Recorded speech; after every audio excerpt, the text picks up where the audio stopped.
시청자 여러분 안녕하십니까? VOA 뉴스투데이 시작합니다. 미국 정부가 북한의 한국 서해상 포사격에 대해 단호한 입장을 거듭 밝혔습니다.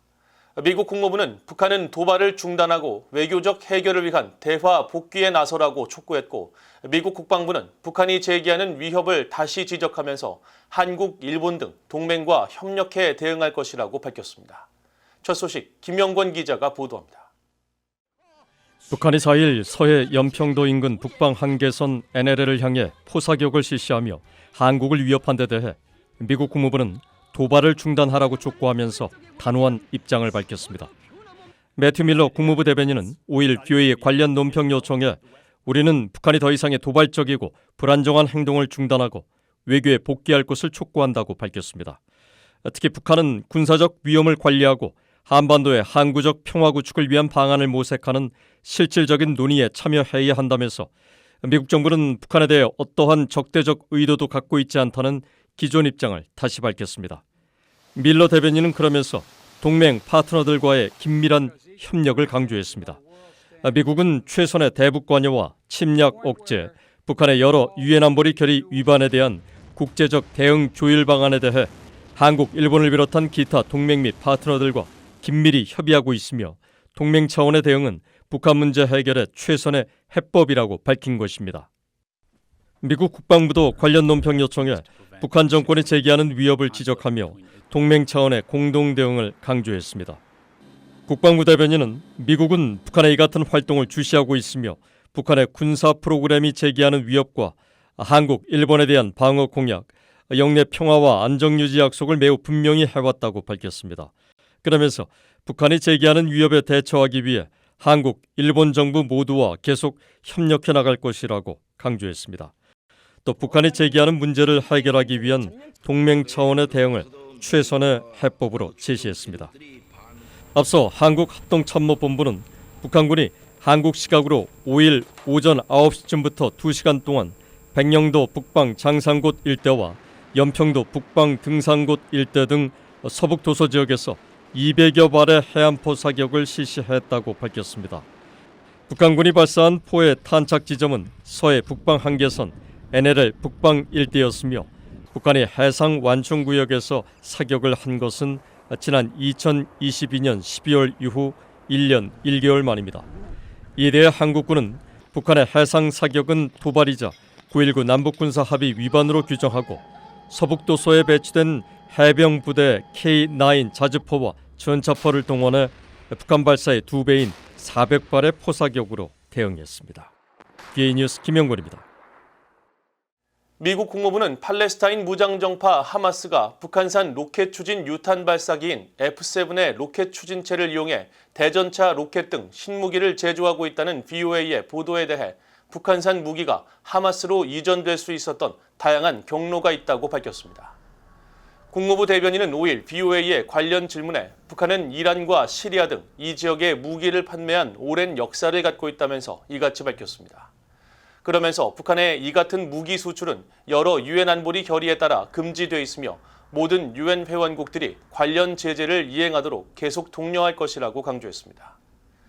앞서 VOA는 지난달 28일 하마스의 무기가 보관된 이스라엘 군사기지 현지 취재를 통해 하마스가 북한제 F7 로켓 추진체를 자신들의 대전차 로켓에 장착했다는 사실을 단독 보도했으며 지난 4일에도 예멘 후티 반군이 이스라엘을 향해 발사한 미사일에서 한글 표기가 확인됐다고 전했습니다. 영국 정부가 최근 우크라이나 공격에 북한의 탄도미사일을 사용한 러시아를 강력히 규탄했습니다. 영국 외무부 대변인은 5일 발표한 성명에서 러시아는 우크라이나에 대한 잘못된 군사적 목표를 추구하기 위해 북한 무기에 의존하고 있으며 이것은 세계 무대에서 고립을 자초하는 행위이자 절망의 신호라면서 이같이 규탄했습니다. 이어 이 같은 활동은 러시아가 상임이사국으로서 찬성한 다수의 유엔 안보리 결의를 위반한 것이라고 지적하고 북한도 이런 러시아에 대한 무기 공급을 중단해야 한다고 경고했습니다. 그랜트 샤프스 영국 국방장관도 이날 자신의 사회관계망 서비스 X를 통해 세계는 러시아의 등을 돌렸고 푸틴은 불법 침략을 계속하기 위해 북한과 손을 잡는 굴욕을 감수하고 있다고 비판했습니다. 그러면서 러시아는 여러 안보리 결의 위반으로 세계 안보를 위험에 빠뜨렸으며 이를 막기 위해 영국은 파트너들과 함께 북한이 러시아 지원에 대한 대가를 치르도록 할 것이라고 밝혔습니다. 미국 공화당의 중진 의원인 테드 크루즈 상원 의원이 북한 주민들에게 희망을 잃지 말 것을 당부하는 신년 메시지를 보내왔습니다. 크루즈 의원은 그러면서 북한 정권은 주민들에게 대안이 없다는 거짓말을 하고 있다며 김정은 정권이 붕괴되는 날이 올 것이라고 강조했습니다. 이조은 기자가 보도합니다. 2016년 공화당 대권 주자였던 테드 크루즈 상원 의원이 3일 VOA에 대북 신년 메시지를 보냈습니다.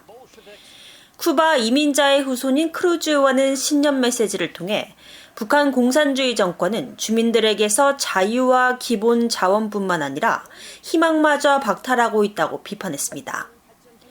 북한 정권은 부분적으로 폭력을 통해 생존하면서 북한 주민들에게 다른 대안이 없고 앞으로도 그럴 것이라고 확신시키면서 생존한다면서 북한 정권은 주민들에게 거짓말을 하고 있다고 지적했습니다. 그러면서 억압과 폭정은 피할 수 없거나 바꿀 수 없는 것처럼 보일지라도 결코 피할 수 없는 것이 아니라고 강조했습니다. 이어 실제로 로널드 레이건 전 대통령은 구소련과 대결할 당시 소련이 절대 무너지지 않을 것이라는 국제적 공감대에도 불구하고 우리는 이기고 소련은 진다는 목표를 세우고 대결했으며 그랬던 레이건 전 대통령은 옳았다고 지적했습니다. 그러면서 북한 전역에는 자유를 사랑하는 사람들이 있는데 언젠가는 북한 정권이 붕괴되고 그들이 평화와 번영, 자유를 누리며 살 기회를 얻게 될 것으로 믿는다고 강조했습니다.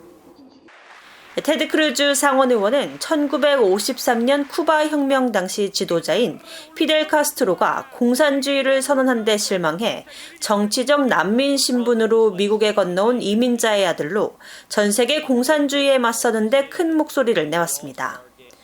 지난해 워싱턴 연방의사당 앞에서 열린 북한 인권 개선을 위한 민간단체의 집회에서도 북한 정권은 붕괴될 것이라고 강조했습니다. 또 김정은이 반응하는 유일한 것은 힘이라며 북한 주민들의 자유를 위한 목소리는 큰 힘을 갖고 있고 그것은 정권을 뒤흔들 것이라고 역설했습니다. What we say, speaking out for truth, speaking out for freedom, it makes a difference. And I'm here to tell you, the communist regime in North Korea will fall.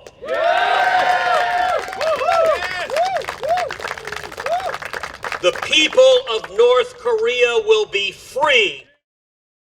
지난해 11월 워싱턴을 방문한 북한 외교관 출신인 태영호 국회의원과 만나 탈북민과 북한 도발 문제 등을 논의하는 등 한국 의원들과 활발하게 교류해오고 있는 크루즈 의원은 앞서 지난 2017년에는 도널드 트럼프 당시 대통령이 북한을 테러 지원국으로 재지정하도록 하는 법 제정을 주도하기도 했습니다. VOA 뉴스 이존입니다.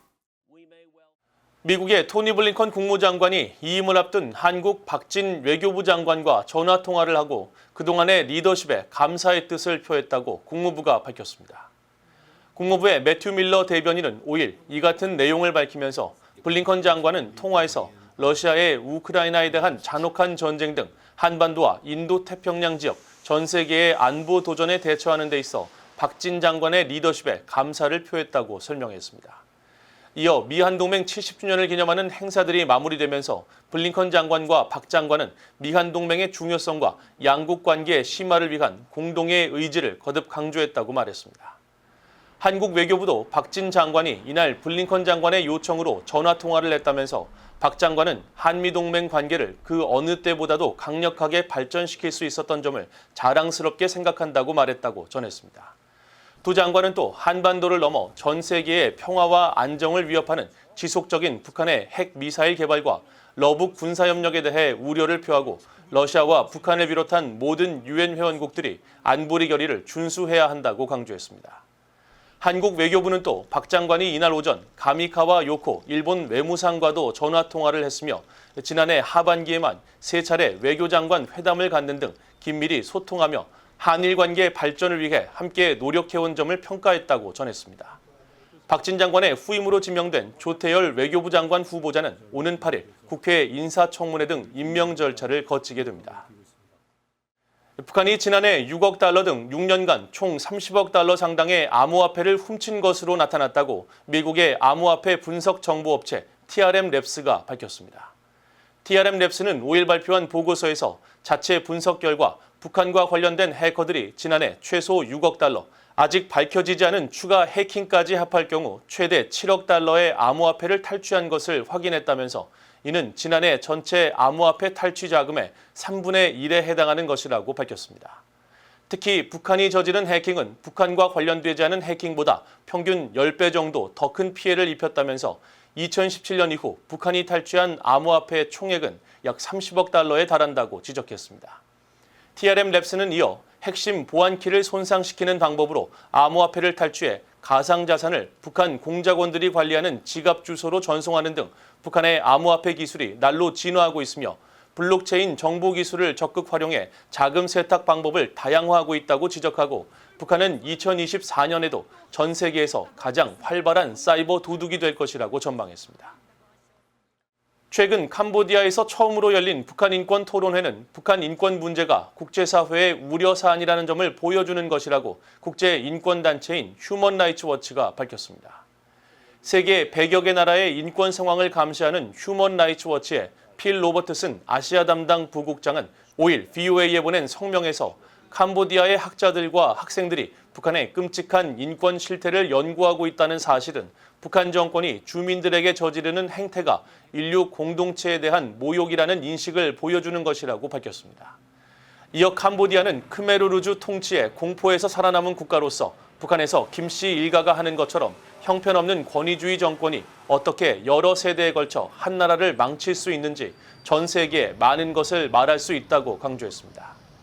앞서 캄보디아 대학에서 정치 외교학을 가르치는 소 찬타 교수는 4일 VOA에 지난달 22일 수도 프놈펜에서 캄보디아 최초로 북한 인권 토론회가 열렸으며 크메르 루주의 독재 치하에서 200만 명이 학살당한 엄청난 비극을 겪은 캄보디아인들은 누구보다도 북한 주민들의 처지를 이해하는 만큼 민주적 통치의 중요성을 북한 당국에 이야기할 수 있다고 말했습니다. 이상으로 VOA 뉴스투데이를 모두 마칩니다. 시청해주신 여러분 고맙습니다.